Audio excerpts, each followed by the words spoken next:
So you want to jitter click, but every tutorial that you come to just tells you to vibrate your arm and click? Well, luckily for you, I'm not going to be saying that.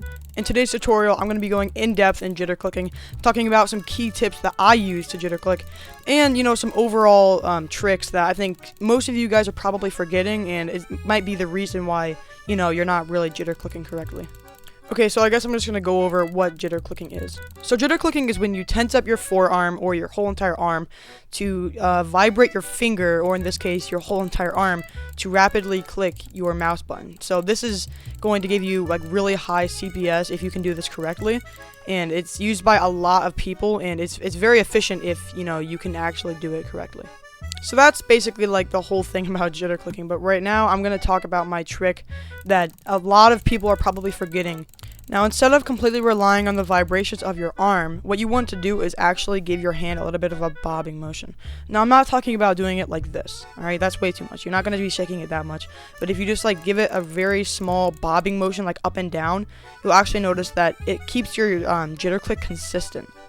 So this is me jitter clicking and completely relying on the vibrations of my arm. As you can see, I'm getting small like spurts of fast clicks, but it's not consistent. It keeps on. There's a bunch of pauses in my jitter click, and that's going to really mess you up if you're in a fight. You want it to be consistent. And now this is me slightly bobbing my hand up and down combined with the vibrations of my arm.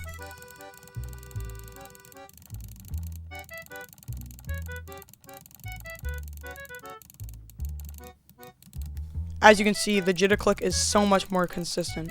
And this is probably the problem that you're forgetting when you're jitter clicking. If you're having small spurts like you saw in the clip, definitely do this. If you have a little bit of a bobbing motion, that's going to help your CPS and it's going to make your jitter click so much more consistent.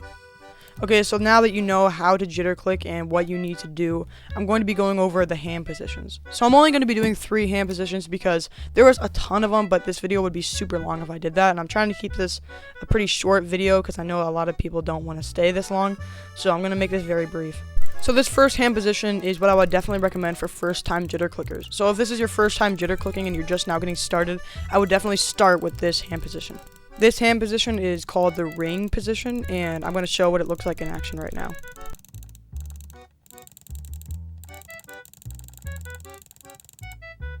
So this is what the hand position should look like. Basically, you form a circle with your index finger and your thumb, and then you basically you can do whatever you want with the rest of your fingers. You can either press them together like this or leave them apart. I prefer to press them together, but this is completely up to you. One thing to note that is really important about this hand position is that you're supposed to be pressing your thumb against your index finger. If you don't do this, then there will not be as much of a tight and fast vibration from your jitter click, and overall you're just going to have a little bit of a slower CPS. Now, you shouldn't be pressing so hard that your finger is bending. You kind of have to push a little bit with your index finger as well to keep it steady, because if your thumb is pushing your finger, then you're doing it wrong. You have to make sure that it's completely straight and tight. Another reason that I think this method is a really good one to start with is because you can actually combo with this method. Since you have those 3 fingers available, you can actually use either your middle finger, or I actually use my ring finger to hit the right mouse button in order to throw a snowball, or if you're playing Java, you could use it to throw a rod. And you don't really get to do that in some hand positions, so this one is actually like one of the only ones that is actually very easy to do, and it works really well. Alright, now this next hand position is the one that I personally use, and I don't know, there's not really a name for this one, but I just like tighten all of my fingers against my index finger, and this is what it looks like. So this hand position, like I said before, is really just tightening all of your fingers up against your index finger, and you'll know that you're doing it right if you can feel your middle finger and your thumb touch.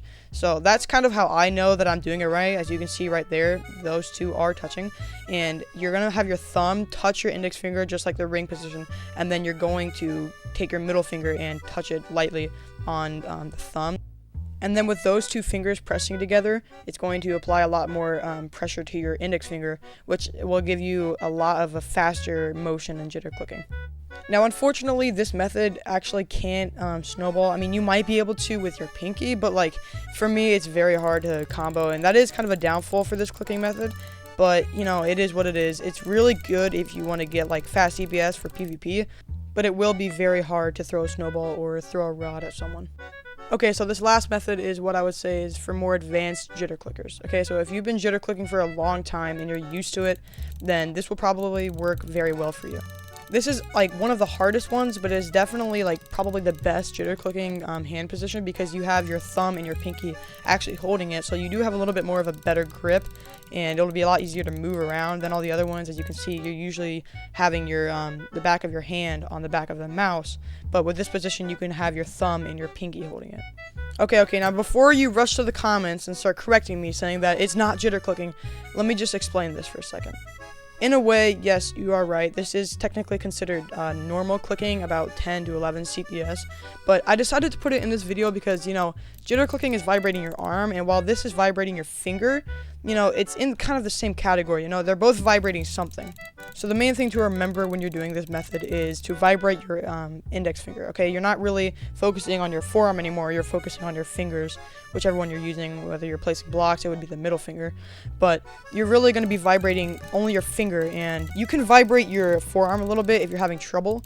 But again, this is mainly for people that are familiar with jitter clicking and they have a very tight and strong vibration from their forearm. This method does sometimes come naturally to some people. Like, some people can actually just do this right away. So I would go try and see if you can do this, but, you know, don't feel bad if you can't do it. I'm not that good at it. It really just comes to those who have it naturally. Thank you guys all so much for watching. If this did end up helping you guys, I would really appreciate it if you left a like or a sub on my channel. It really helps me out. I'm trying to hit about 3,000 subs, and it would mean so much to me.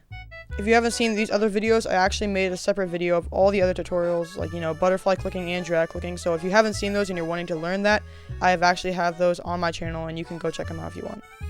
I'm going to be making other videos in the future about, you know, the best mice for drag clicking or butterfly clicking and other stuff related to that, because I know that you guys really like that. But I won't hold you guys up any longer. I'll see you guys all later. Thanks for watching.